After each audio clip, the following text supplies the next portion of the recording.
para ipakita ang tunay na estado ng ating bansa.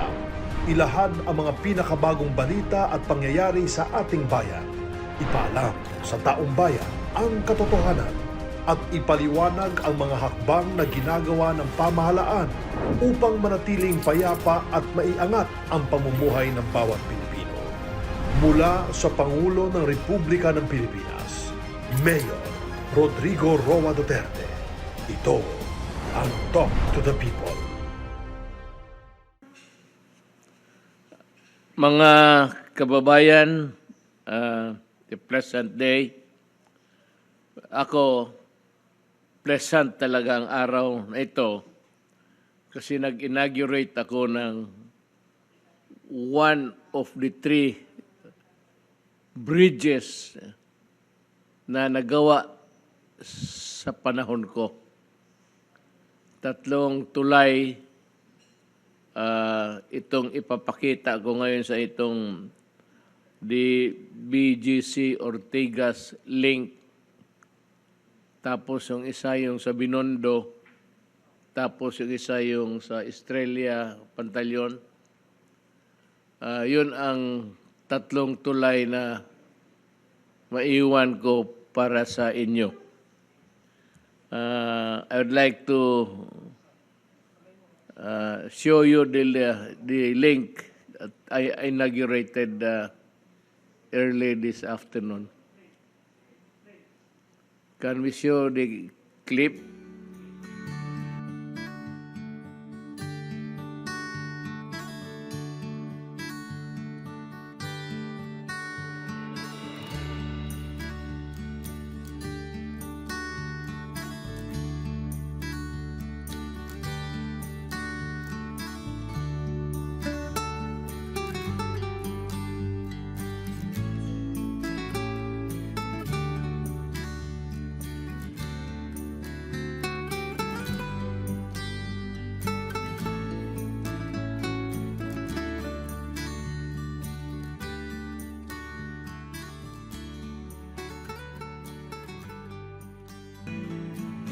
One of the longest bridge ito sa Manila.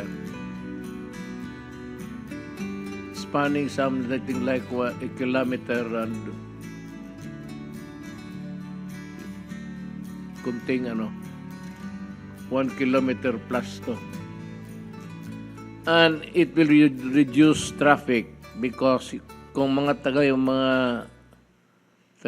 BCJ, you go in out of Manila or the Ortigas guys, yung center link, you skip EDSA. And the travel time for you to cross the bridge and be in your place of work or your intended destination will be 12 minutes. So, malaking bagay yan. At salamat sa mga taong who joined us to give us the update sa ating discussion. We go now to the important things that we have to discuss. As of today, we have already received more than 71 million vaccine doses against COVID-19. Of this number, around 46 million doses were purchased by government, 16 million were donated by COVAX, and 5 million were purchased by the LGUs, while more than 3.6 million doses were donated by other countries. To date, more than 45 million vaccine doses have been administered nationwide, of which 24 million doses were given as first shot. Dalawa kasi yan eh. While the number of fully vaccinated individuals is now more than 21 million or 27.36% of the country's eligible population. At this point, I think we have a slide to show how we are faring in our fight against COVID. Ayan.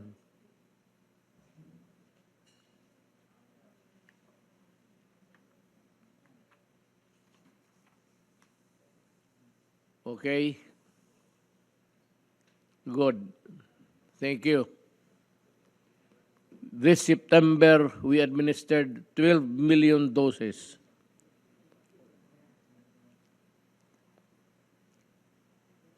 Hopefully, we can further improve this number in the following weeks and months as vaccine supplies are now arriving steadily, with October promising to be a strong month in terms of supply. The national government aims to administer 10 to 15 million doses by October and bring the total number of fully vaccinated individuals to about 25 to 26 million. Indeed, the administration of the first and second shots of the vaccines have steadily improved in many regions as well as key cities throughout the country.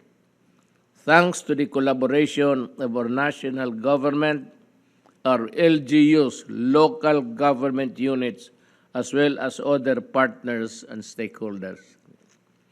More than 7 million residents, or 72% of the NCR's target population, is now fully vaccinated, while almost 86% have received at least one shot of the COVID-19 vaccine. Meron pa na iwan na hindi pa na, ewan ko kung bakit, that they have to have their bakuna.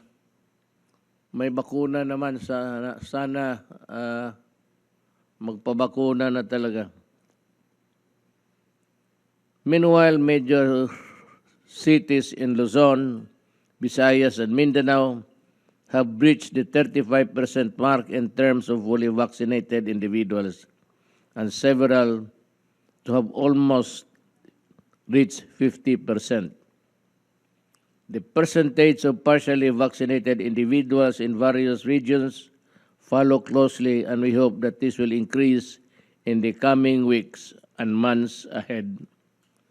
For the last quarter, we target more than regions and cities throughout the country to reach 50% or more than, well, around that number, 50% before Christmas.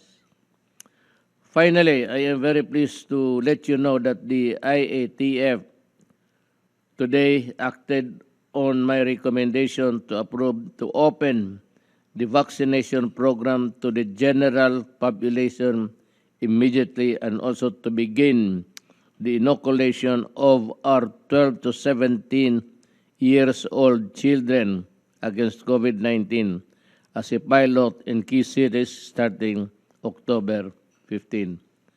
So meron na, punta ka na lang doon, wala nang tanong, basta sabihin mo lang na gusto mo pang 10 na siyat, mamamatay ka niyan. Sigurado yan. You know, there are people really who are not contented or hindi sila kumpante sa second or third shot. But, you know, the medical experts, meron yung pangdagdag sa antibodies mo. If you really want a multiple vaccine, have yourself check yung ang population ng antibodies mo.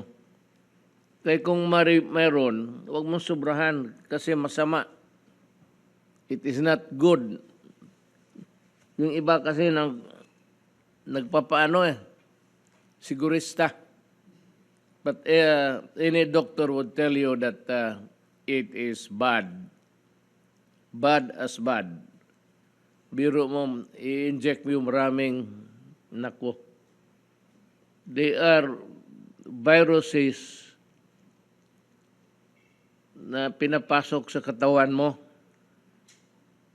Nabaskin ba sabihin mo na yung iba, patay. Pagdating niyan doon sa katawan mo, mag-resurrection yan. So, you have a problem again. Yung pangalawa pa, check out the vaccinations that are being done daily.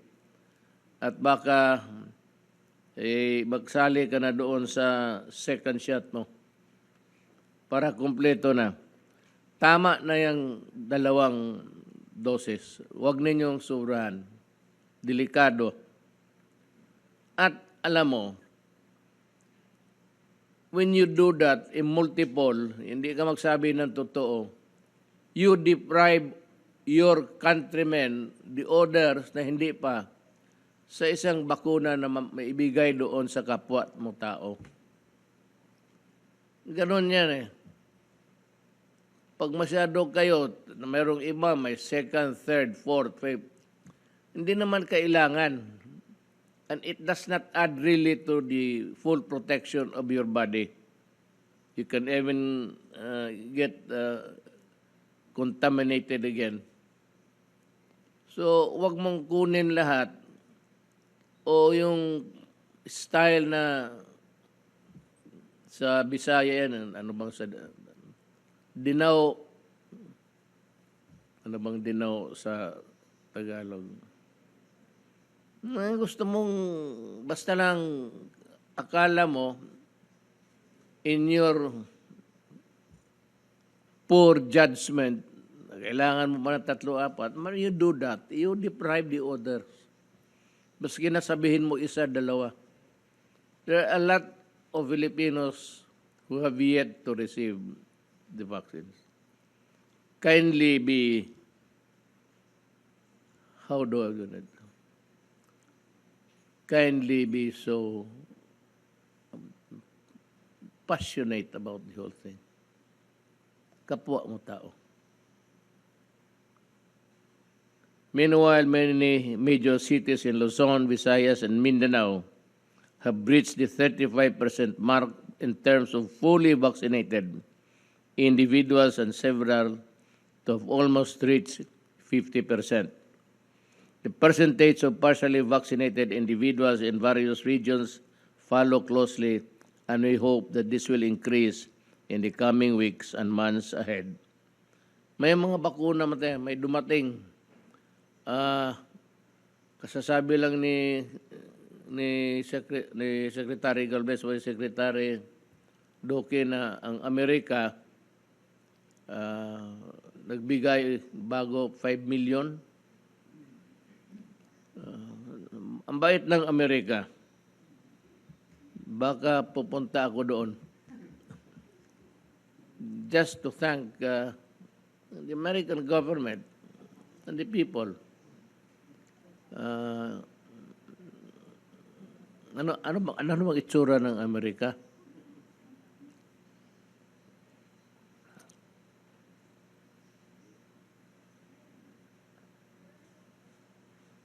Finally, I'm very pleased to let you know that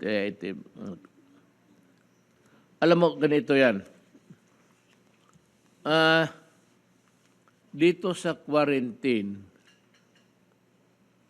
yung 14 days, may doktor ako galing sa Amerika. Kalalabas lang niya ngayon after spending 14 days. Masyadong malayo mo yan, sir. If you can talk to the task force, is it really demanded of the moment? And is it really a compelling thing that you complete the 10-day detention? Kasi kung yung iba, earlier during when this thing COVID came in, they were talking about the incubation period of about 7 days lang. Pag pumasok sa katawan mo, at least 7 days lalabas talaga yan. I may be wrong. I may have misheard herd. Pero kung totoo yan, 7 days na lang. Para kasi kung magpasok yan, it will manifest katawan mo within 7 days. Could be on the 2nd, 3rd, 4th, 5th. Ganon yan. Talagang lalabas yan. Beyond that, medyo wala na. Yan ang sabi nila. Kung mapag-usapan natin si Secretary Duque, pati si Melcino pa, baka, yes, Secretary Anyo. Sir, pinag-uusapan na po sa ITF. In fact po, pinapinalas lang po namin to. Magiging 5 to 7 days na lang po yung quarantine period sa mga vaccinated po. Good, sir. Sa bagay, if it's really the incubation period of a germ entering your body, and it will manifest within 7 days, and beyond that, hindi na kasali yan, ibang sakit na yan. Well, I think that awa-awa naman yung mga naawa ako sa kababayan natin, ang mga OFW. Pati yung utang natin, kasi yung mga hotel na ginagamit natin, maganda. Manila Hotel, Diamond Hotel, hindi ito basta-basta. Kung gusto mo makatikim ng magandang hotel na ganon, magpahawa ka lang. Mamili ka ng hotel gusto mo. O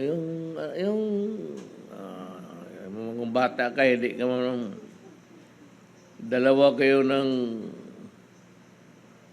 girlfriend mo magpahawa, mag-honeymoon ka na doon. Medyo may lagnat lang na kung konti, pero okay na.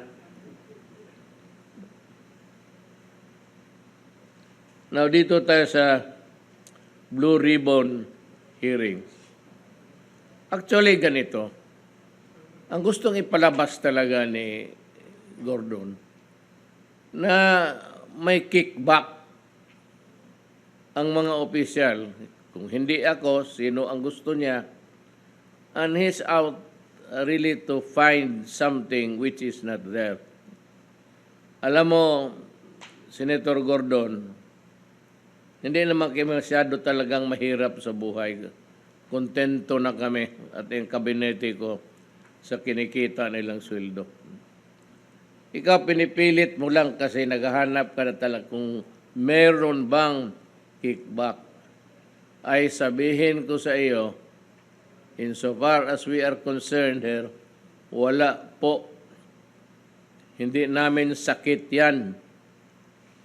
At ako sabi ko, kung gusto kong mag-kickback, bakit hanggang patapos na ako? What's the point? I have been mayor for 23 years. Di inumpisahan ko na sana. Di may mansyon na sana ako kagaya ninyo. Ayan man ang totoo. Bakit ako magsikripisyo ng 23 years kung mayroon man talagang pera na makukuha mo? Di ba? Ngayon, ikaw, ang problema mo ganito. Sinabi mo, bakit ba ang Pangulo ay dipensahan ang mga sangkot sa anomalyang ito? Why does he lower his dignity?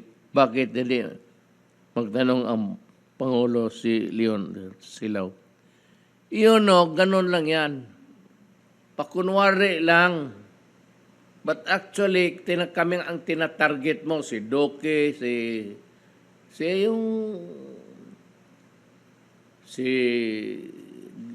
Secretary Galvez. Sus Maria Josep.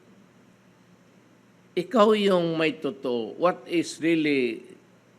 has come out in your investigation is that meron kang dinispalko na 86 million out of the 146 na hiniram ninyo, 86% ang kinuha mo, o 86 billion. Yan ang totoo kasi natalo ka sa COA, nag-appeal ka, natalo ka, umabot ka ng Supreme Court, ngayon natalo ka, and the judgment is final and executory. Wala ka nang magawa dyan, kundi bayaran isauli mo ang pera, Dick Gordon. Return the money. Itong investigasyon mo wala pa. Ang totoo dito ang lumabas, sabi ng COA na walang korupsyon, walang overprice, at delivered lahat. Ano pa ang gusto mo? Sige, kakalka, naghahanap ka, kasi gusto mo sigurong nasa TV ka araw-araw, libre kasi ang exposure.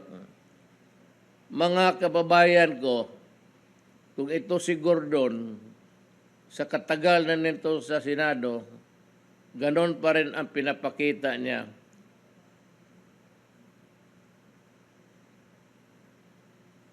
Tapunan ninyo yan. Maghanap kayo ng mga bagong senador. Huwag yung mga, ano na, yung parang despot na, parang hari na hindi ka pasagutin. Kung yung tanong mo, may sagot siya na gusto mong sabihin. Kung ayaw niya, magagalit ka. Anong klaseng?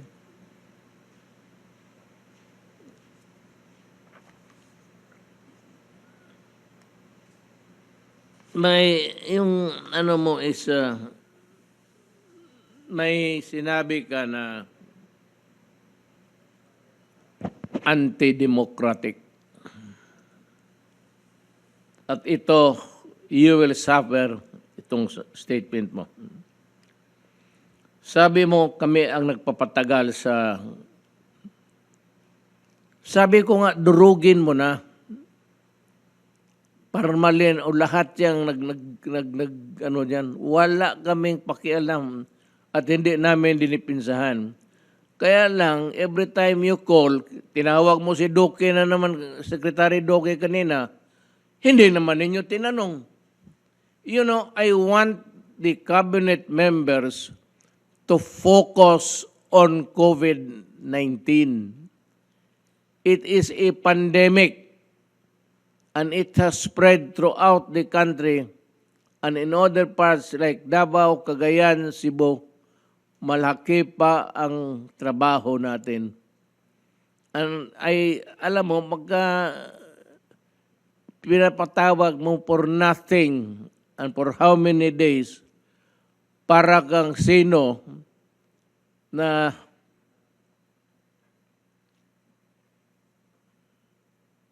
Sus Gordon, oy. Maluya man ako sa iyo. What are you? What's the... Wala ka mang nakuha hanggang ngayon. Walang corruption. Lumalabas to yung baho mo. Ikaw ang may kailangan ngayon. As a matter of fact, we will be filing a case against you for malversation. Not as a senator. Dinikit mo yung PDAF mo dyan sa red... Anak ng witing ka. At gidrawing mo yung muka mo. Ang muka mo na dyan, lahat nakaplastar. That is a cheap propaganda. That is the Filipino people spends for that. Ang gusto namin malaman, kasi yung pera ng 86, I think, o 88 million na PDAF mo, sinali mo doon sa pera ng you commingled it, gikurambos mo, tawag dyan sa Bisaya. So mahirapan tayo ngayon maghanap niyan. It has to be an audit. Kasi pag hindi yung mag-audit yung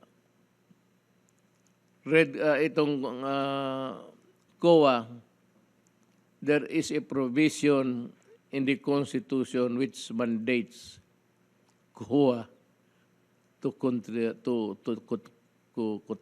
conduct an audit and find the money where it is. Yan ang mahirap sa iyo. And you say, ang mahirap ito, may sinabi ka, nag-dragging, at ito ang sinabi mo. You know, this statement of yours will create a crisis. Sigurado ako. So we better prepare for that. Nabi mo, and you say that this can go on until kingdom come. Ibig sabihin, at the end of the world, yun yung panahon na magbaba na si Kristo para sabihin kung sino yung magnanakaw, pati liars. Sigurado ako, ikaw ang ituro dyan sa Olongapo. Ngayon, kailan ito matapos kingdom come? Who are you to say that? Sabi ko, that is a very undemocratic statement. And you want the Filipino nation, pati kami dito sa executive department, damayin mo? Well, I'm telling you now, I have ordered Secretary Medjaldia to prepare the executive secretary. I will issue a memorandum na lahat ng nasa executive department will no longer obey your summons. Kasi kingdom come ka. Kailan mo matapos magsabi, basta kingdom come. Mahirap dito until kingdom come. You are overstepping your jurisdiction on this. There is an abuse of discretion already. This is not an acceptable statement in a democracy. We are run by laws and rules, and you cannot do that for you to wait for kingdom come. This is what we have found so far. Some people equivocate. Some people try to skirt the questions that are being asked, and rather haltingly or hide behind the mask of confusion when the questions are clear. In the meantime, we go along with our hearing, and this is the 10th hearing practically, and we will go on to kingdom come until we go, because we are still practically in the beginning, and we're still on formally, and there's a lot more to be dug. Alam mo, dalawa lang kayong nagsabi niyan ng kingdom come. Hesus Kristo pati ikaw. Na-realize mo ba yan? Kingdom come. That's one of the statement of Jesus Christ when He was here with us. Dito in the planeta. Pati ikaw. So you are playing God. So pag sinubina mo yung taga-executive department, kasi ayaw ko na, based on your statement that you will conduct the investigation until kingdom come, ako, just to, pull back the secretaries, Duque and Secretary Galvez, mag-focus sila redirect your attention to our problem of pandemic. Never mind Gordon. He is nothing. And alam mo, Senator Gordon, just like parang advice, please do not use that recklessly yung we've been using it in a reckless manner yung i-contempt mo yung mga official ko. You know, the procedure there is yung methodology is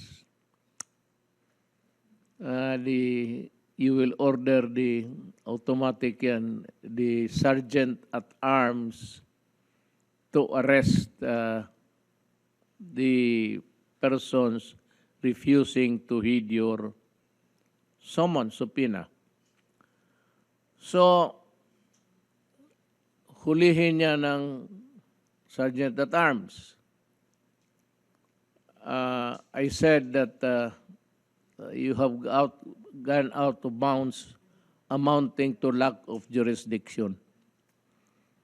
So, sabihin ko sa sergeant at arms ngayon, do not ever attempt to arrest anybody. Kasi ikaw ang arestuhin ko.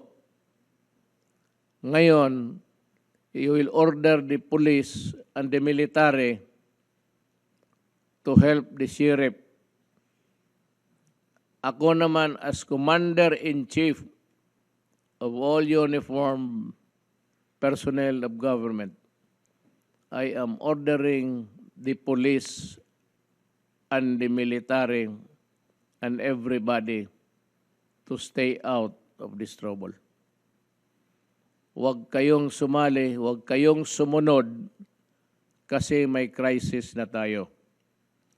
There will be a time maybe which I am just afraid that you will have to intervene.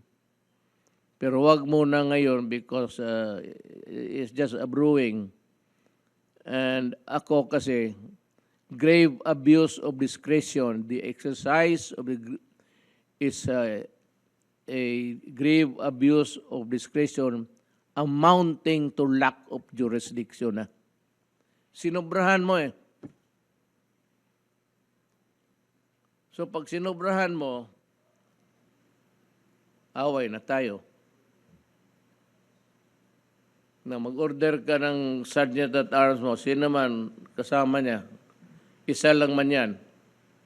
So you will order the police. So I'm ordering the police not to obey you. You may resort to using the military. Ang sabihin ko sa military, stay out. My order is you stay put. Huwag kayong sumunod sa order ni Gordon kasi he is now treading on dangerous grounds. Itong kanyang hearing is an exercise of grave abuse of discretion amounting to already of lack of jurisdiction. That power to compel people to be there does not include abuse, does not include despotic ways, does not include like making a very reckless but deliberate statement, which is an affront to the Constitution when you say, I will conduct the investigation until kingdom come. Tanungin kita ngayon, sino ka? Na kayong mga senador, you might be offended by my words now. Yung kasama ninyo, sabihan ninyo. Pag hindi rin kayo makaprangka, gusto niyong sumali sa rumble, di mag-rumble tayo. Then I said there will be a constitutional crisis. So I'm ordering the military and the police to, as their commander-in-chief. May crisis na tayo. Ikaw ang bahala. Wala na, marami sanang points dito na di pa sa iyo. Harry Roque is now with us and he can give us the finer points of law about your behavior dyan sa Senate. Harry, you can have the floor. Magandang gabi, Mayor, at magandang gabi po sa lahat ng ating mga kababayan. Unang-una po, tama po mga sinabi ninyo. Isa po sa bagong probisyon ng ating saligang batas yung tinatawag na certiorari power ng ating hukuman. May mga political questions po tayo at ito po yung mga questions na sangayon sa saligang batas ay kinakailangan marisolbahan ng iba't ibang mga sangay ng gobyerno. Pero kapag nagkaroon po ng grave abuse of discretion, pag nagkaroon ng capriciousness, pag nagkaroon ng wantonness, yan po ay po pwedeng mapawalang bisa. Dahil bagamat meron po tayong kanya-kanyang mga puder sa iba't ibang sangay ng gobyerno, dapat po ito ay ginagawa natin in good faith and it must be done within the bounds of jurisdiction. So, tama po ang sinasabi ninyo. Bagamat may kapangyarihan pong Senado na mag-conduct ng investigations in aid of legislation, isa po siyempre sa limitasyon is that it must be in aid of legislation, bagamat we concede that because of the plenary power of Congress, it is Congress ultimately that will decide what is in aid of legislation. Pero ang exception po dyan is if they act with grave abuse of discretion amounting to lack of jurisdiction. At sa tingin ko po, yung sinabi ni Senator Gordon that he will conduct the hearing till kingdom come, knowing na ang mga nagpa-participate po sa hearing ay ang mga kaparehong mga kalihim na in charge po sa COVID response ng ating bansa. Ang DOH Secretary, ang vaccine SAR, ang testing SAR, ayan po ay tantamount already to grave abuse of discretion. Hindi naman po pwede na bilang presidente na kapag na ang inyong katungkulan ay pagpapatupad ng batas, hindi po pwede magkaroon ng paralysis sa sangay ng gobyerno na nagbibigay serbisyo sa panahon ng COVID. Ang IATF po pinamumunuan ng Secretary ng Department of Health. Yung ating solution po sa pandemya ng mga bakuna, pinamumunuan po ni Secretary Galvez at siyempre po yung importanteng gawain pagdating po sa ating PDITR, sa detection ng testing, ay pinamumunuan po ni Secretary Vince Dizon. Kung ang mga kalihim pong ito ay araw-araw na lang mula alas 8 hanggang alas 5 ng hapon ay humaharap sa Kongreso till kingdom come. Magkakaroon po ito ng epekto, magkakaroon po ng paralysis yung abilidad ng ating gobyerno na bigyan ng katugunan ang problema ng COVID-19 pandemic. So in my humble opinion po, it is already tantamount to grave abuse of discretion. It no longer is in aid of election. It is a witch hunt. It is a persecution. It is in aid of election. At meron po kayong katungkulan na panindigan na po ang saligang batas at katungkulang bilang isang presidente na nag-eeksersisyo ng inherent police power of the state to take such steps that will promote, among others, public health. Yun lang po ang aking humble opinion at sa tingin ko po, tama po, there is a constitutional crisis dahil inutusan niyo po ang mga kapulisan na magsumunod sa contempt powers ng Senado, pero the Constitution po is written in a way na there should be auto limitations in the way the powers of the three branches of government are exercised. And where there is grave abuse of discretion, that auto limitation will result in an equilibrium. And I believe, Mr. President, that although this might be the beginning of a constitutional crisis, it will resolve itself because the Senate will ultimately realize that they do not have the police power to enforce even their contempt powers if and when they act in a manner that is capricious and bereft of legitimacy. Yun po ang aking humble submission. Magandang gabi po, Mayor, Mr. President. Salamat, Secretary Roque. Tama ka talaga on all fours. I agree with you. You articulated my sentiments. I was not really able to give it the way that you're doing kasi batas na at pinag-aralan mo and you are a constitutionalist, professor ka ng constitution. Alam mo talaga lahat. And besides, yung paski na ordinary lawyer or ordinary person, pag sinubrahan mo yung power mo, then there is a grave abuse of discretion. Then pagka ganon, it would go out to something like in excess of or lack of jurisdiction na. Kaya ako, I will protect the people of the Republic of the Philippines by calling all the secretaries involved in the fight against COVID to stay focused. Kung pinapatawag nila yan, may mga decisions sa araw-araw, ilan, they have to make critical and crucial decisions. And if they spend most of their time, pinapatawag doon, parang boy, paupuin mo lang, medyo malabo yan, Dick. Ano talaga, yung very appropriate yung pangalan mo. Dick, how is your health?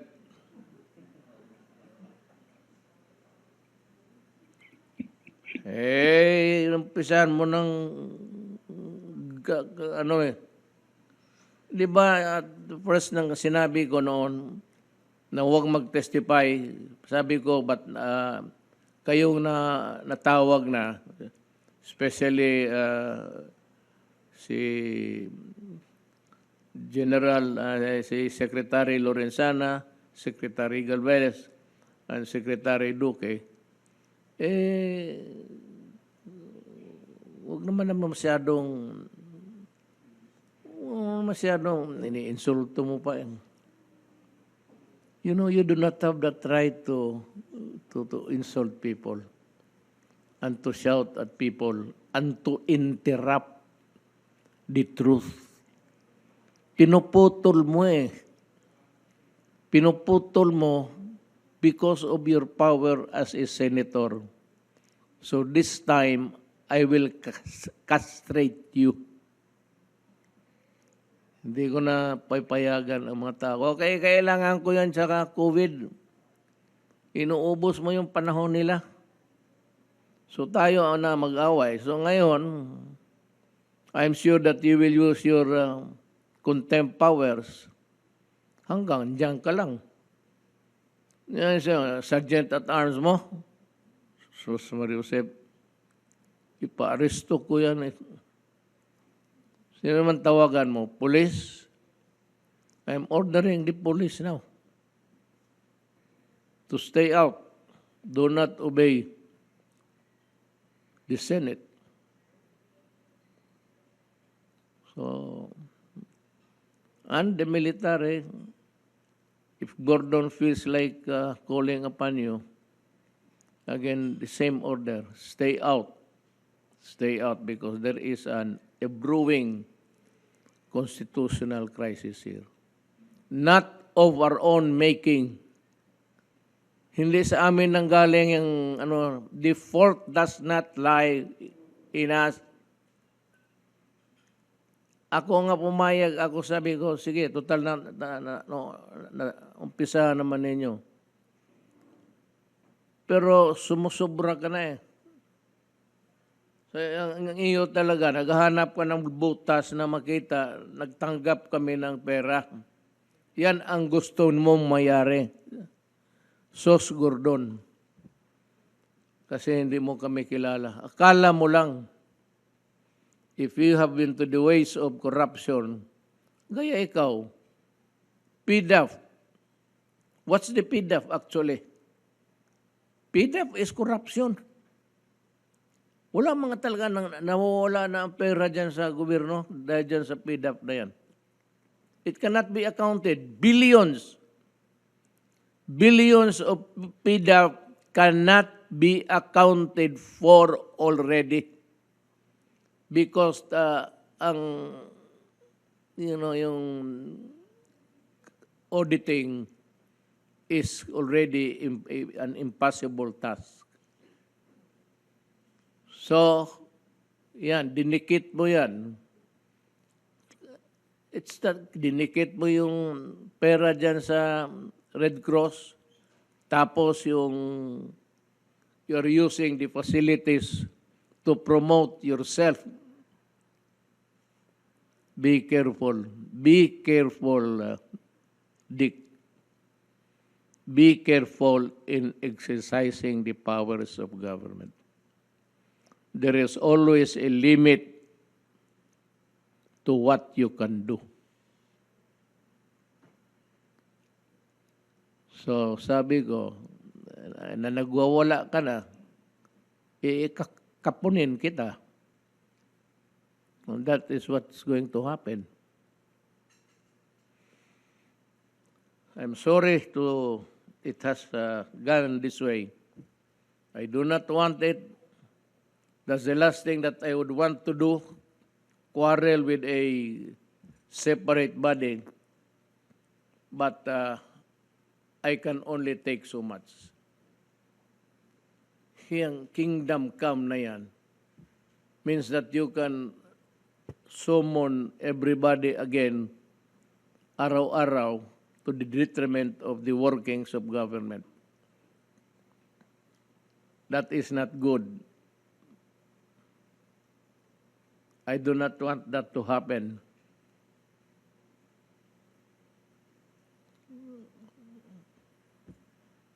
But gagawain ko talaga. So yung ito, Dick, yung positive, yung false positive ng RT-PCR test conducted by PRC, I have learned that out of the PSG personnel, whereby 187 out of 213 tested positive in the PCR Manila laboratory, yet tested negative in their confirmatory test. If you have 187 positives in the PSG, it would mean that 3 or 4 personnel or individual that you need also to put to test or put in quarantine as contact traced individuals. Maubos ang tao ko sa kung yung lahat na dumaan mag-anak ng. This is not acceptable, Dick. I do not want my PSG to be placed in jeopardy. So, yun lang, Dick. Tulog ka na. And prepare tomorrow. Because tomorrow, you will be one of those impotent by your making an impotent worker of government. Hindi mo kasi naintindihan yung senador-senador. Yung highfalutin titles. We are all workers of government. Remember that. So, iwanan na kita dyan, Dick, because I have to report to the people. The accomplishment reports of the Department of Human Settlements and Urban Development and National Housing Authority.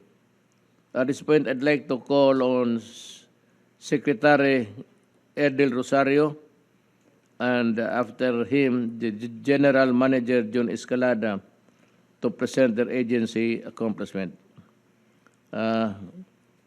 You may start, Ed. Thank you very much, Mr. President.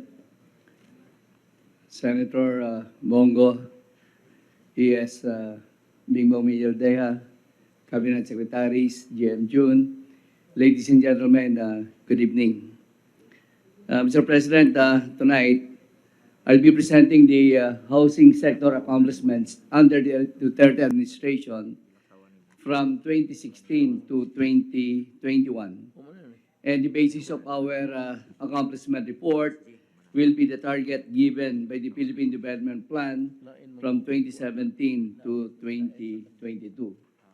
So I will cover the key accomplishments of the housing sector from 2016 to 2021, and on the second part, give a status of the ongoing Marawi rehabilitation.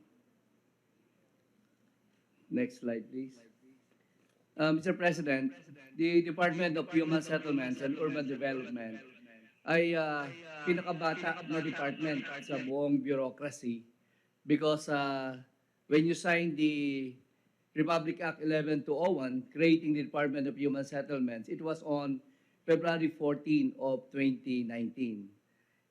After 33 years and 3 decades of several attempts in previous Congresses, for the first time, na-approve po ang proposed bill creating the Department of Human Settlements during your term, and it was February 14, Valentine's Day, as a gift by the President to 81% of Filipino families who wish to have a house of their own.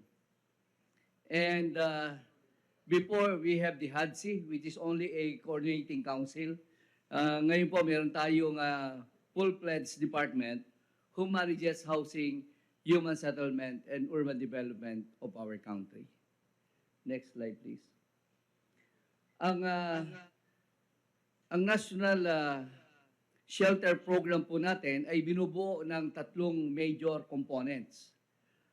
Ito po yung regulations, finance, and production. These three major components of the National Shelter Program is being undertaken by the following agencies. Ang department po ang in charge sa regulatory aspect, ang finance, ang Pag-ibig Fund or HDMF, the National Home Mortgage Finance Corporation, and Social Housing Finance Corporation. Ang production ay ginagawa naman ng National Housing Authority. Now, pagka nagkaroon po ng problema between developers and home buyers at nagkaroon ng issues among homeowner associations, we have about 25,000 homeowner associations nationwide. Ang re-resolve po ng issues ay ang Human Settlement Adjudication Commission, all under the department as attached agencies. Okay. Next slide, please. Ito po ang housing production ng department from January 2016 to June 2021. 1,076,277 housing units produced and financed from 2016 to June 2021. Ang target po ng department to be accomplished until 2022 is 1.2 million. Kaya po ang ating accomplishment ngayon is 84%. And with this 84%, 1.7 million, 07, 96% of housing units are socialized. Ito po yung pinaka-mababa na ang price ceiling ay 580,000. At yung low cost or economic housing na ang price ceiling po ay 1.7 million. So ito po yung mga bahay na binibili ng mga, sabi natin na low-income families and the poorest of the poor. And we are 12% higher than the previous administration, Mr. President. Now, this is the comparison from the previous administration's data since 1975 to 2021, because it was only in 1975 that we started gathering data with regards to the housing produced by the housing sector. So during the Marcos years, the annual average is 13,576. Corazon Aquino, 59,948.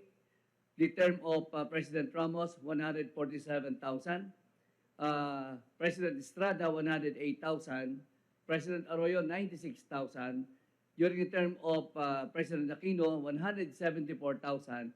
And during your term, Mr. President, our yearly average is 195,687 units. Now, this is the housing production of all the key shelter agencies. The National Housing Authority, the Home Development Mutual Fund or the Pag-ibig Fund, and the Social Housing Finance Corporation. Our target is 1,280,253, Mr. President. And as of June of 2016, from 2016 to June 2021, we have already accomplished 1,076,277. This is 84% accomplishment as of June of 2021. So meaning to say, Mr. President, meron pa tayong 6 na buwan for 2021 plus 1 year in 2022. So we are certain that we can accomplish more than 100% of our PDP target for 2022. Now, these are the accomplishments of our attached agencies. For the National Housing Authority, it was able to provide 336,493 housing assistance and resettlement nationwide, composed of for resettlement programs, ito yung mga informal settler families, 68,306 units. Calamity assistance for those affected by the numerous calamities hitting our country, 139,303. And housing for government employees, 8,419. And settlements upgrading, 8,924. Plus assistance provided under the Emergency Housing Assistance Program of NHA, 115,649 families. Sir, this is the Social Housing Finance Corporation major accomplishment. Ang ginagawa po ng Social Housing Finance Corporation is what we call Community Mortgage Program. This is community-based modality wherein homeowners associations in different barangays nationwide, where once they group themselves into homeowner associations, and if they are living in lots not they own, either owned by the government or owned by the private sector, the Social Housing Finance Corporation will assist that homeowner association so that the association will request for a loan for the from the Social Housing Finance Corporation to purchase the lot and assist them in the provision of land development and housing construction. So this is community-based. And from 2016 to June 21, it was able to assist 104,334 informal settler families nationwide. Yung ba yung sa baba, Kaligobak? Yung ba yung mga bahay, Ed? Yes, sir. Nagpapagawa, sir, sila ng mga, ngayon meron silang high density housing, just like NHA, and also they are also providing horizontal housing. Okay. Mr. President, I would like to emphasize that during this administration, wala po tayong maririnig na substandard housing or substandard housing project because we committed ourselves, the whole housing sector, to ensure that there will be no substandard housing during our administration. That's nice. Next, please. Sir, the National Home Mortgage Finance Corporation is involved in the secondary market. If there is a certain project, both private or government, the National Home Mortgage Finance Corporations will purchase the accounts of that project. If NHA has a project and he is willing to have it purchased by the National Home Mortgage Finance Corporation amounting, let's say, to 1 billion, the home mortgage will purchase that account so that NHA will have now another 1 billion to produce more housing units. So this is the role of the National Home Mortgage Finance Corporation in the secondary market. They don't produce, but they provide additional liquidity to producers of housing. And they were able to purchase 4.3 billion worth of housing units, 15,810 housing units worth 4.3 billion. Next, please. Now, this is a snapshot of the Pag-ibig Fund. Pag-ibig Fund, Mr. President, is owned by the members. Although it's a government-owned and controlled corporation, all of us are owners of the Pag-ibig Fund because of our 100 peso contribution every month. And this has been going on since the late 1980s when we started the monthly contribution, mandatory contribution of 100 pesos of all employed individuals. And we now have 13,179,566 active members. 74.7% comes from the private sector, 18% are government employees, 5% OFWs, 0.12% household workers, and self-employed, other working groups, and voluntary members, 2.1%, to compose the 13.1 billion active members. We are saying active members because in 2020, it was already about 14 million, but because of the pandemic, we were lowered to 13 million, a reduction of almost 1 million, Mr. President. From a 100 peso contribution, we are now worth, the total assets of Pag-ibig is 669.8 billion pesos. And starting 2017, Mr. President, na-breach po natin ang net income ng sa 30 billion in 2017, 2018, 2019, and even 2020. First time na nag-breach ang Pag-ibig Fund ng net income in 2017.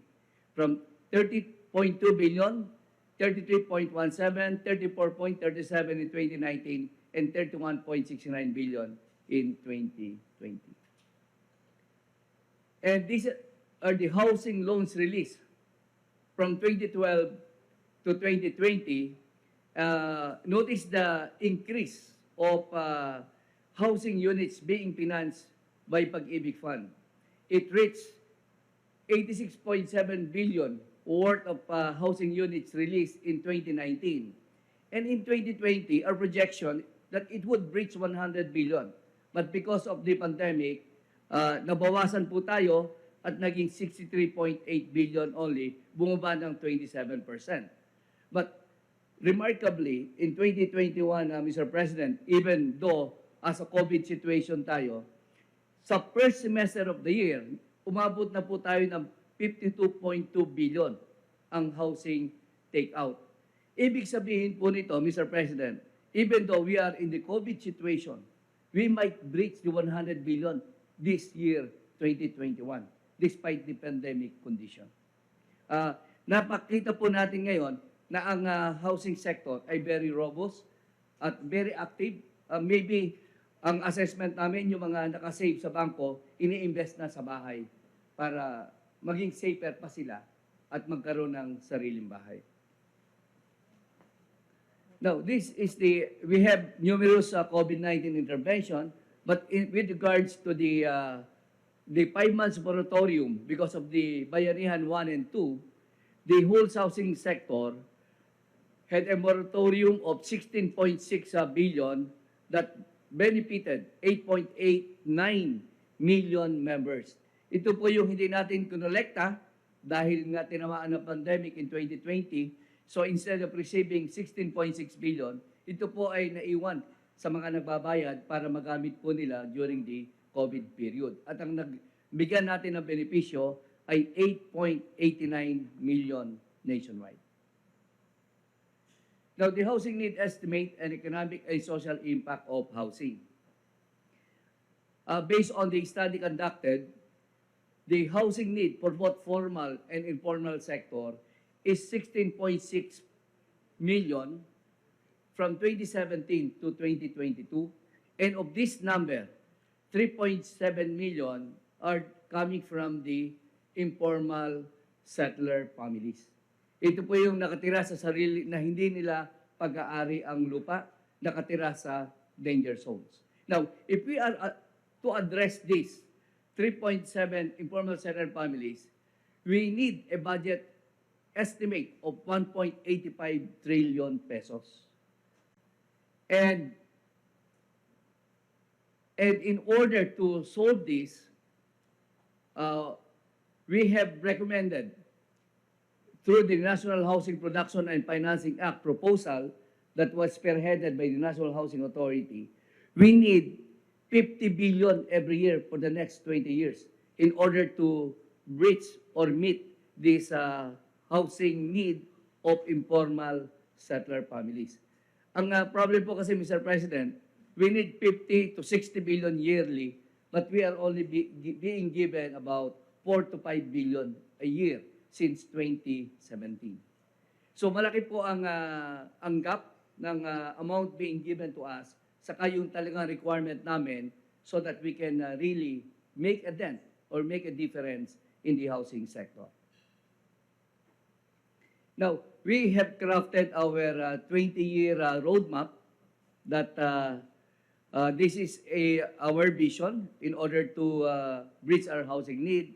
And these are the things that we will do on the near term, mid-term, and long term. This is a 20-year roadmap, but all this is largely dependent on the approval of the proposed act of allocating at least 50 billion per year for the housing sector. Now, the economic and social impact of housing, based on the study conducted, 81% po ng Filipino families ang may dream na magkaroon ng sarili niyang bahay. And for us in the housing sector, we consider shelter as a right of every Filipino family, and home ownership is an option. Ito po yung remaining 19% na gusto lang mag-rent out at ayaw niyang magkaroon ng sariling bahay. So we consider home ownership as an option, but it is a right of every Filipino family. And in housing, it is an economic pump primer because it has a 3.44 multiplier output that affects 80 allied industries. That for every 1 peso investment in housing, it will yield 3.44 pesos because it will trigger economic activities in other 80 allied industries. And the housing production generated 9 million jobs from 2016 to 2020, contributing about 5% of the Philippines' total employment. Ang housing po, napakabilis na magkaroon ng pump priming activity sa ating economy dahil immediately makapag-hire tayo ng labor force at yung triggering effect niya for allied industries ay instant. And in the social impact, in a study conducted, it was shown that better housing improves health conditions, peace and order, productivity, and quality of life. So that ends my presentation regarding housing. I will proceed now on the Marawi rehabilitation update. Mr. President, actually last March of 2020, we were here together with the LGU, civil society organizations, and TFBM officials because of the clamor of the populace to fast-track the rehabilitation of Marawi City. And it was during that where you presided, napag-usapan po natin dito at nakita na kaya nagkakaroon ng hindi namin magawa kaagad dahil hindi namin ma-access kaagad yung pondo.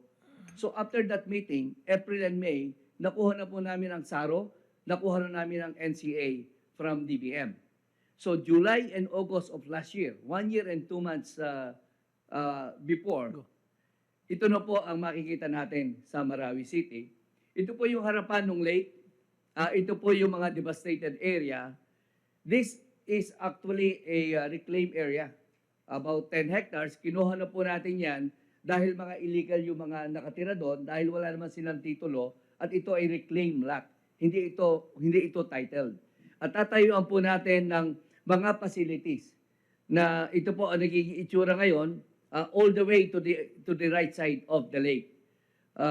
Meron po tayong School of Living Tradition, meron tayong museum, the Peace Memorial, and the Convention Center and Sports Complex na ipapagawa ng National Housing Authority. Now, during that meeting also last March, Mr. President, you directed me to focus on the construction of the mosque. Dahil at that time, problema po namin, wala kaming pondo para sa construction ng mosque. Ito po yung Grand Mosque in 2017. Destroyed, talaga pong lumang-luma, yan ang itsura. I was there 2 weeks ago, Mr. President. Ito po yung shot na nakuha ko. Napakaganda ng Grand Mosque ngayon. Before, ang third floor saka ang basement, hindi usable dahil hindi naman naayos. Pero yung pinaayos na po natin. At ito ngayon, the first, second, and third floor, pati yung basement na ayos na rin. And this will be inaugurated on October 17, the day you declared the liberation of Marawi City. Ito po parang nung makita ko, I was so impressed because wordless yung pagkakagawa ng ating contractor. Next slide, please.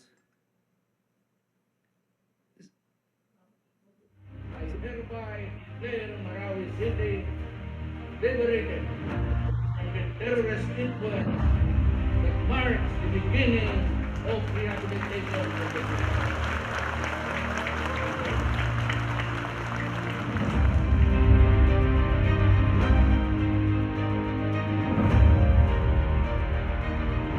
I will see to it that Marawi will rise as a prosperous city again.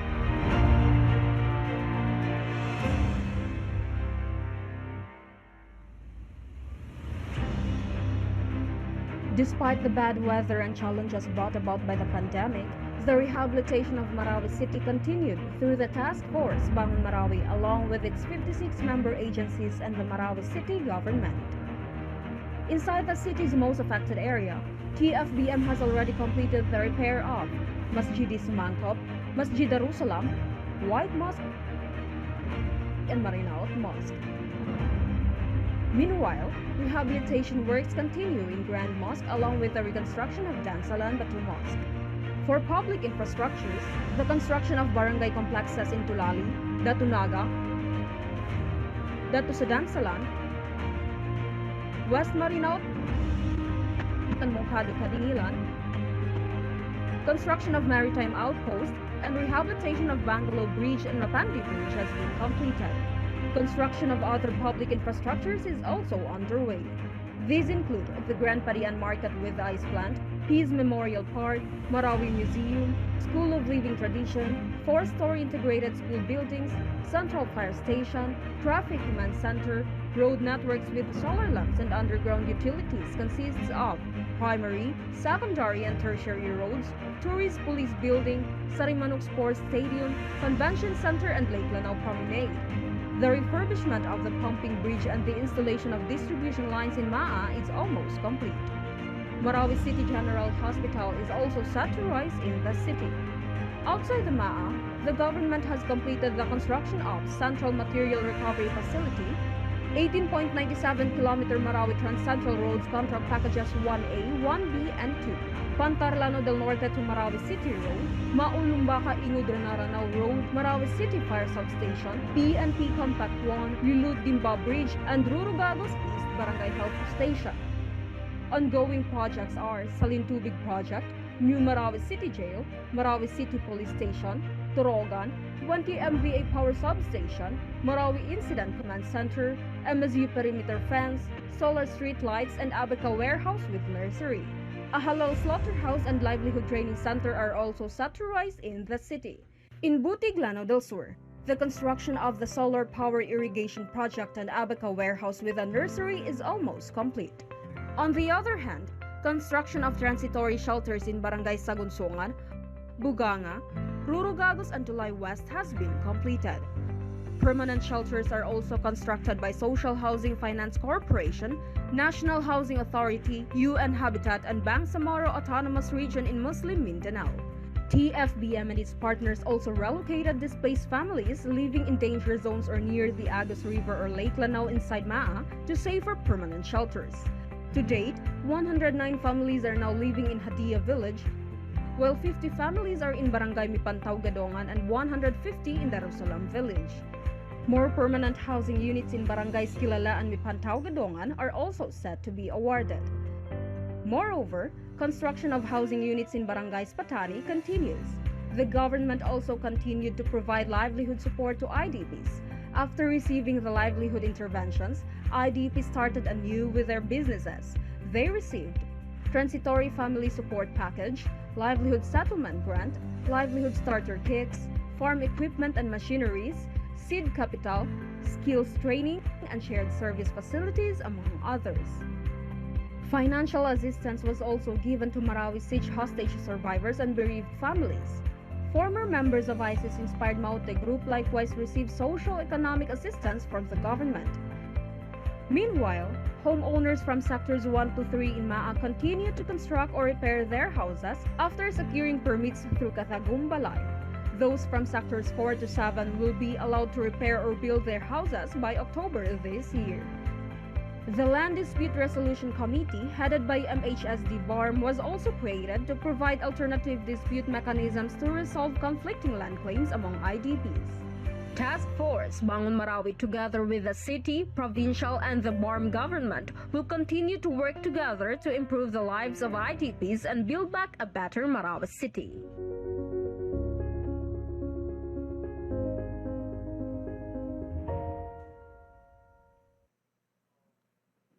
Now, these are the completed projects, Mr. President. Natapos na po natin itong mga projects na to. Total of 30 projects. Next slide, please. These are the projects to be completed by December of 2021 with the different status of accomplishment status and timeline. And projects to be completed by June of 2022. Others will be completed January, April, May, and June of 2022. Next, please. So that ends my presentation, Mr. President. Thank you, Ed. Ano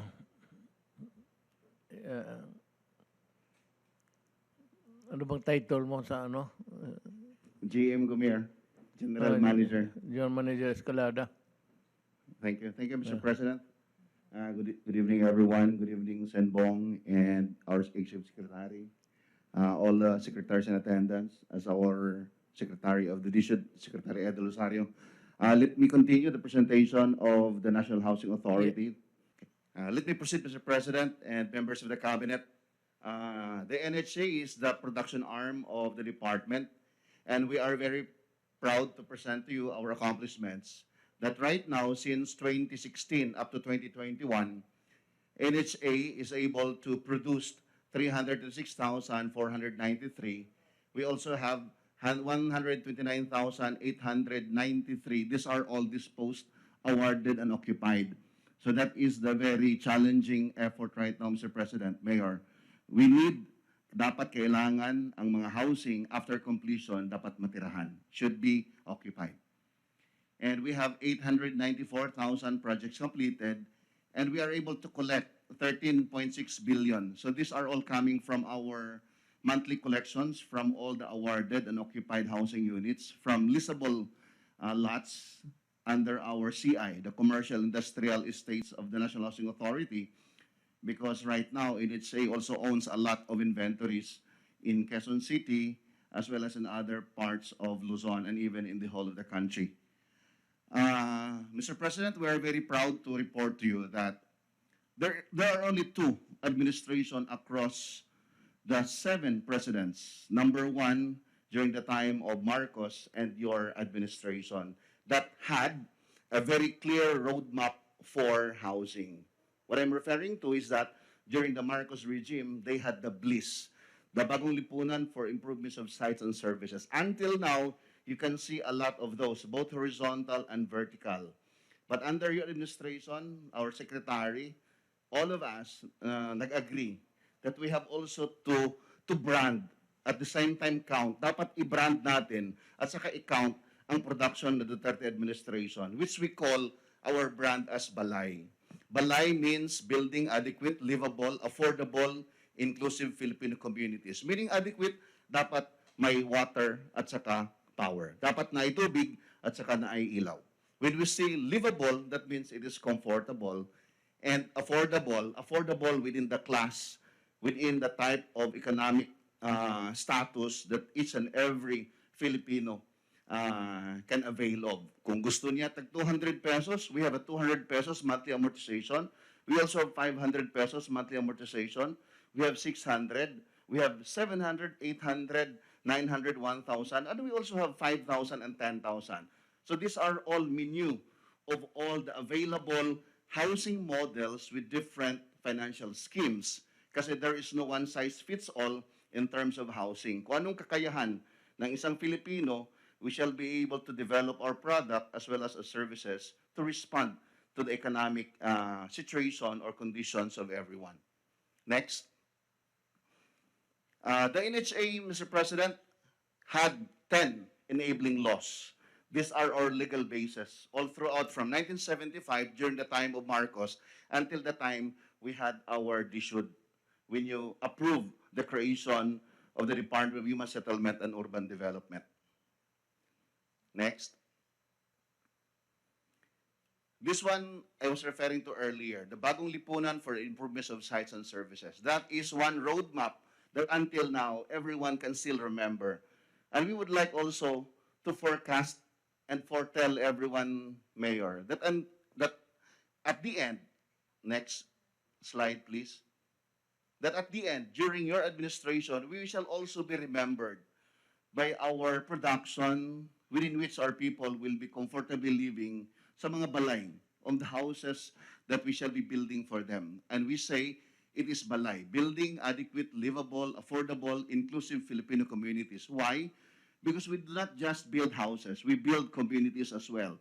In the past, they just build core houses. Ngayon, we build houses, there are economic opportunities, livelihood, training centers, wet and dry market, terminals, clinics, and all other facilities that you can find in a very vibrant and sustainable communities. Next.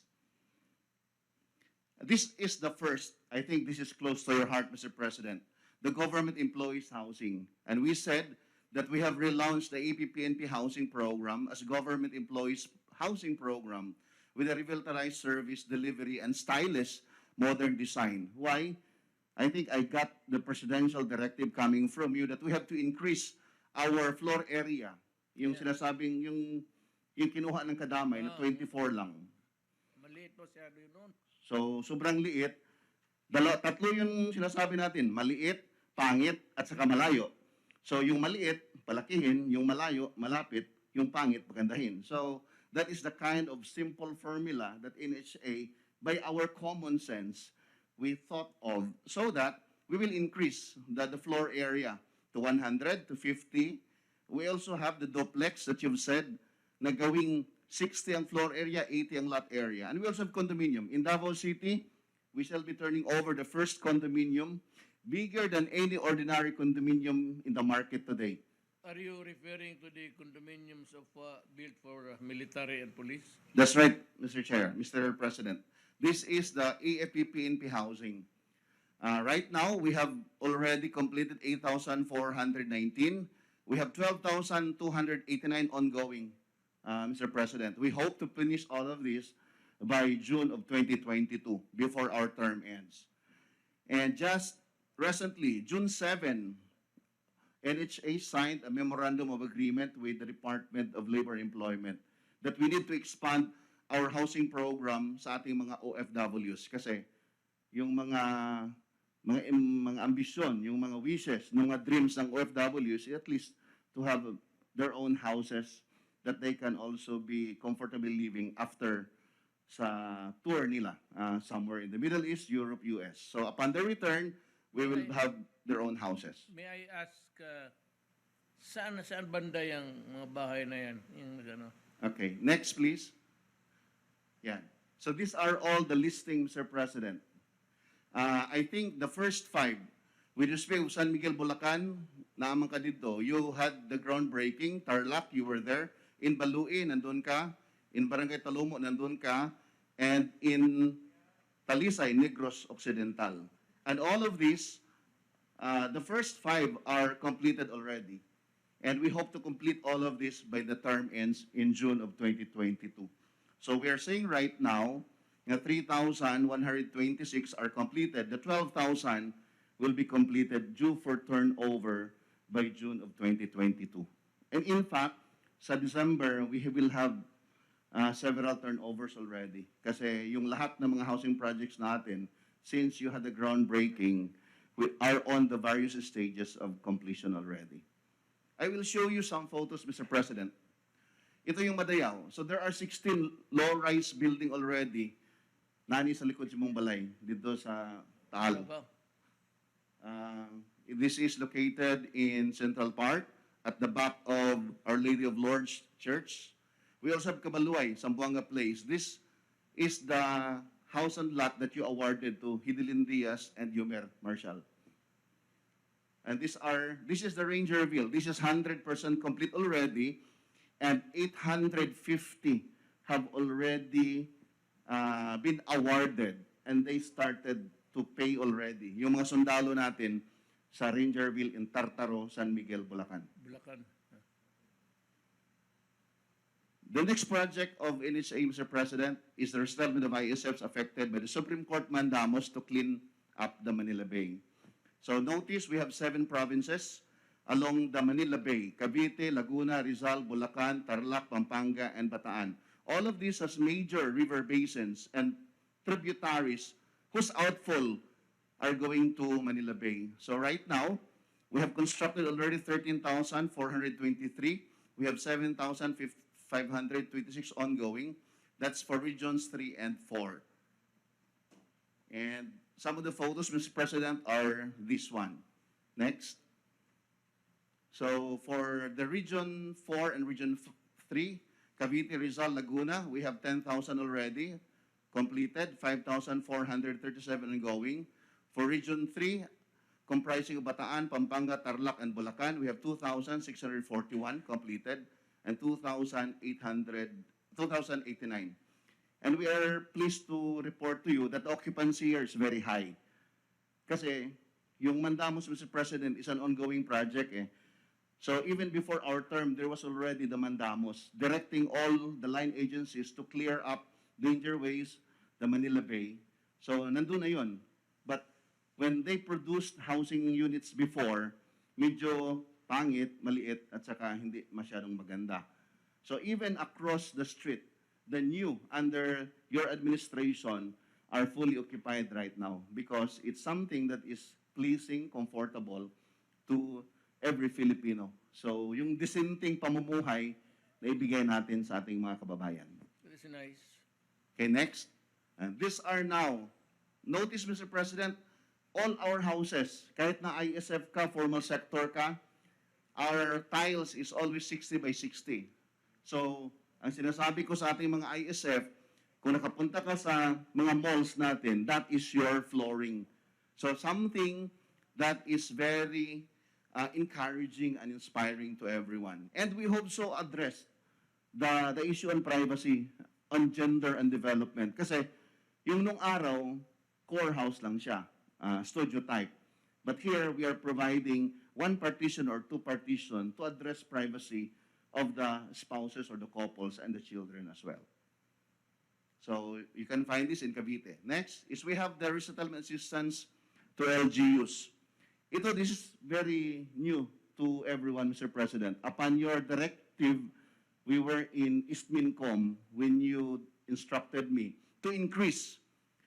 Our assistance before was only 12 million for 5th and 6th class cities and municipalities. Upon your directive, you said dagdagan, dublihin. So we are giving 25 million grant to all LGUs na may problema, nakakulangan sa pabahay. And for the 1st to 4th class municipality and cities and provinces as well, from 24 million, you said dagdagan. So we are providing 50 million for the 1st, 2nd, third and fourth class cities and provinces. But there is a half grant, half loan. In the case of the 12 billion to 25 billion, it's full grant. But here is kung may 50 million ka, you will pay NHA for the next 15 years the 25 million without interest. So that is a soft loan that we're giving to the LGUs na may mga pangailangan ng pabahay. So right now, we have produced, balik muna. Right now, we have produced 16,755 units completed already, and there are pending requests from LGUs.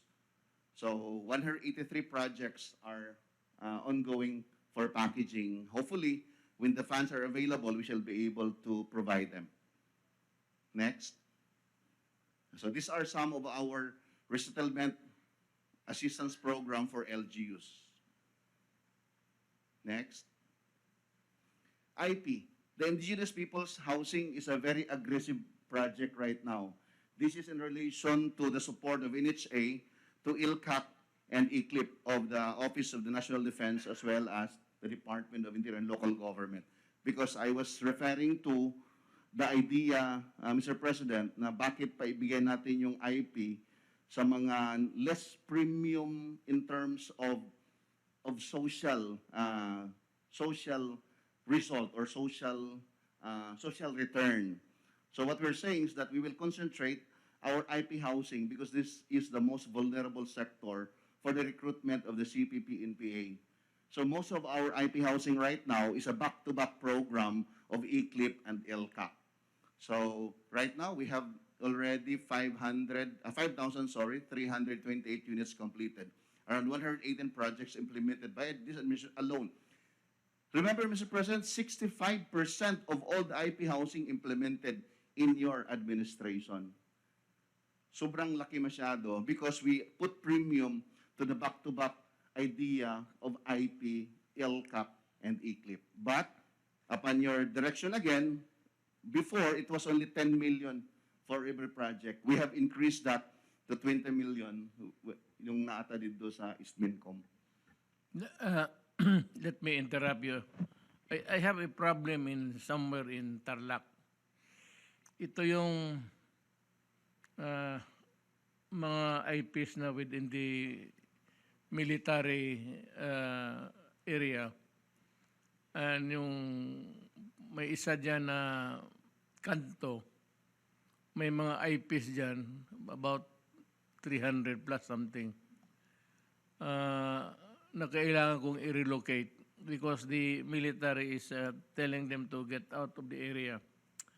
At gusto kong mabigyan at least ng magandang pabahay rin. Do you have a housing somewhere in Tarlac? Yeah. Actually, Mr. President, Sinbong and myself together with ES already convened that instruction of yours. I already allocated around 60 to 80 million for the IPs within the Crew Valley. That is where the impact site of our Philippine Air Force is located. That is the SPAW of the Philippine Air Force, the training exercise. Tama ka, Mr. President. There are 3 communities of IPs there. May dilemma lang ngayon because I was raising already the idea that we need to relocate all of them outside the impact area. But apparently, the LGU, as well as some IP leaders, gusto nila doon pa rin. So, the situation right now is, sabi ko doon sa NCIP, as well as the SPAW, in the Crow Valley, to agree really kung saan dapat sila, either outside the impact area, and outside the military reservation, or somewhere lang nearer, but still within the military reservation, which is of less risk on their part. Kasi ayaw din ng mga tao na lalabas doon. So the dilemma, Mr. President, is nandun sa ating mga IPs and... Yeah, but the real problem is they have to be out of the range of yung firings being used for military exercises. You have the cannons there. And it must be far enough from the madding crowd. Ika nga, so to speak. Pero hindi sila pwede magbigay ng ano na hindi sila aalis doon. That's not a good... sabihin mo sa kanila, umalis sila, bigyan natin ng bahay. Sige, Mr. President, that's noted. I will be there by next week again to discuss the matter with the SPAO, with the LGU, and the IP leaders. Okay. So ito yung sample ng ating mga IP housing ngayon, Mr. President. Next. So we have in Calamansig, in Santa Josefa, then we have in Isabela, and Balingasag, and Malungon as well. Plus a lot more. Imagine 65% since the Marcos time until now. We even surpassed 6 other administrations just for us to be aggressively providing IP housing. Next. Resettlement assistance for former rebels. I think this is also close to your heart. The availment of housing units, cash assistance for the construction of housing. So we said NHA being the member of the TFBL was tasked to provide housing assistance and or housing units for former rebels under the implementing rules and regulations. Again, we developed several schemes kasi iba-iba din yung pangangailangan ng ating former rebels. Option number 1 is that we have 3 sites right now. Tagum, which we had our groundbreaking and distribution, in Bukidnon and Cagayan de Oro. These are all the major areas where FRs are very aggressive. So we have 3 sites already. So kung kinsa surrender, they can go there and get a house and lot of their choice. The second is a 450,000 cash that we are giving to all the surrenderies. The other one is 100,000 cash for the repair as well as improvement of their own houses na nandun na. So right now, there are 765 former rebels provided with assistance amounting to 107,500,000. Here are some photos, Mr. President. Next. Yusik Mapago, Yusik Yano, and myself, and the whole of the DND, we were in Bohol.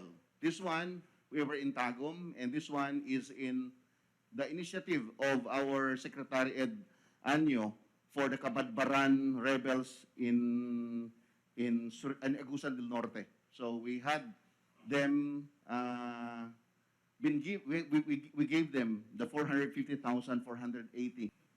So comprehensive social benefits. Again, close to your heart, Mr. President. These are all, again, we develop options for everyone to choose from. So availment of EPP and housing, then we also have availment of housing units under the NHA government employees housing, the 450 cash, the 100,000 assistance. All of these are for the KIA, WIA, KIPO, and WIPO. Meaning, this is killed in action, wounded in action, killed in police operation, wounded in police operation. So right now, we have 962 recipients of those killed in action and wounded in action, and 201 for KIPO, the killed in police operation and wounded in police operation. Where is that? Next, I have some pictures here, Mr. President. We gave a lot of this in all of the... Where they are residents? Okay. So when they are residing and where the camps as well as their families. So normally we tender the cash assistance to the killed in action and wounded in action. I am happy to hear it. Next. Yolanda. Mr. President, during your administration, we have completed 148,000. And there will be more, 24,526 by December of 2021, this year, and 21,574 by June of 2022. All in all, we shall be able to close already the target beneficiaries of Yolanda, which was 204,000 in 2014. So we shall, all the governors in... Yes. I'm happy. Then, under your administration, we called the old Yolanda and the new Yolanda. So, bago na rin yung pabahay na binigay natin. Sabi ko, yung old Yolanda is an irreversible situation. We cannot do, tapos na yun siya. Bidded out na, constructed na, completed na. So, let it be that way. But the new Yolanda under the Duterte administration should be something better than that of the previous one. Next. So ito yung mga pictures natin, Mr. President, of the new Yolanda that we provided. Okay, next. This one, Mr. President, are the calamities that hit and took place within our administration. And we are very happy because our OCD and DND are very supportive in the releases of funds.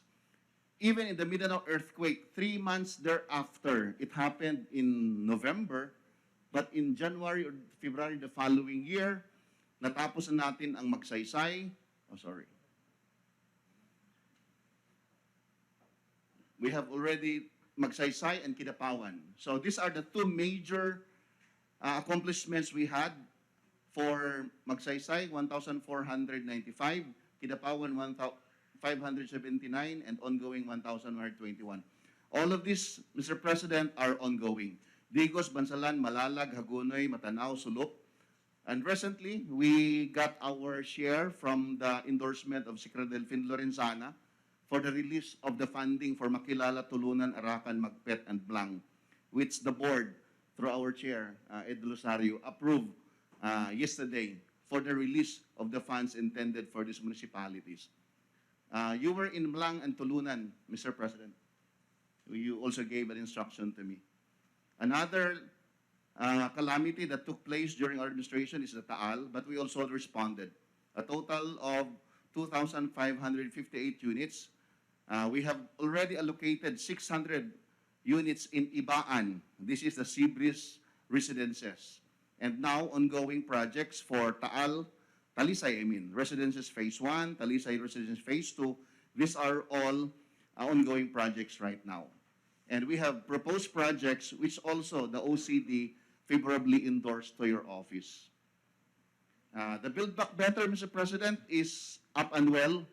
So this was early last year, so we are on the track already. For Region 5, there are 2 projects bidded out. The Tobacco Housing Project Phase 1, expected to generate 966 units. Tobacco Housing Project 2, expected to generate 1,395 units. Upcoming 9 projects for Region 5 and 5 projects for Region 2. So these are all for Typhoon, Quinta, Ulysses, and Rolly victims of the calamity. The Emergency Housing Assistance Program. Ito yung program, Mayor, that we have also revised. It used to be HOMA in the past, Housing Assistance, Housing Material Assistance. But the problem with housing materials is that you need to bid, you need to procure, then the needs of every family vary from one situation to another. The credit goes to Senator Bong because it was him who initiated the AHAP. So I was just trying to coin the word AHAP.